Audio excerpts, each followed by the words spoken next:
Rich Tarani here with TMC. Thanks for watching. We're at ITEXPO Las Vegas 2014. We've got Scott Nelson on the program. He's with LogicPD. And Scott, welcome to the show. Thank you. So I thought we'd start off by talking a little bit about your company, the overview. Yeah. So LogicPD is a company that for over 50 years has been helping other companies launch new products that accelerate growth. Over the past 5 or so years, we've kind of transformed from a traditional product realization company to what we call an IoT product realization company to really include everything that the IoT mid-market OEMs have to launch a new product, a new offering in some cases. Sometimes there's software only, sometimes software and hardware. So long history of design, engineering, fulfillment, supply chain management, manufacturing, the whole thing.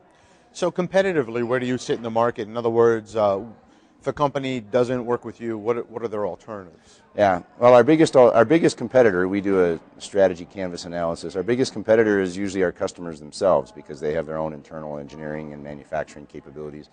But in the market space, we actually compete with a number of different companies. Sometimes we compete with design houses, design only at the front end of a development. We compete with the large CEMs that have engineering once in a while.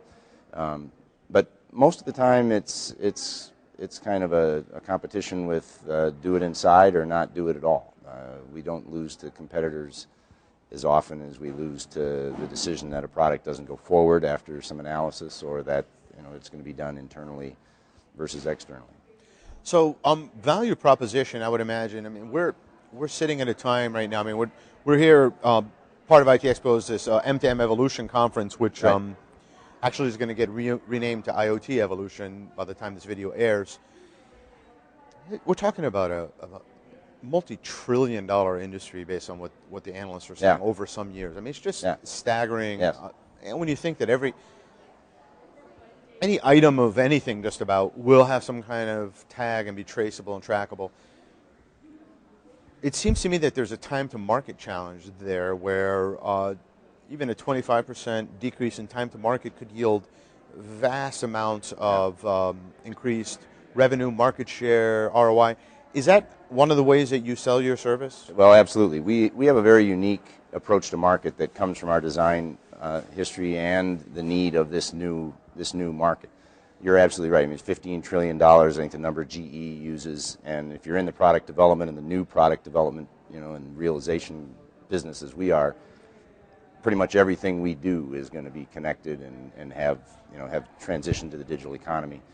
And what we've learned a couple of things while doing this over the past couple of years. The first is that particularly mid-market OEMs traditionally selling products, really struggle with the transition that they have to make of converting from customers to subscribers. And that's a huge change for a lot of companies. You don't just sell things once, you sell things continuously and in an ongoing fashion. And the only way you're going to do that successfully is to have what we call just an unrelenting value proposition. So one of the first things we had to do was transform our design front end, our industrial design front end, into a design and business modeling front end. So the designers, we do workshops with customers to focus on what is the value proposition that's going to sustain this new offering, and how, what pains is it going to fix, how are customers going to be accepting of this, and what will they pay for it. We then have to help them transform into business models that can maintain that. And time to market is important in two ways. One, because it's such a competitive market right now, everybody is trying to do this. And secondly, in order to really develop a value proposition that's sustainable over a long period of time, you have to iterate fast, and you have to iterate frequently with users, not with internal engineering teams, not with internal marketing teams, but you have to iterate with users and get out and spin fast. We've adapted our stage gate development process into more of a lean startup agile process that spins on 30-day cycles, gets to customers as fast as 30 days in cycles.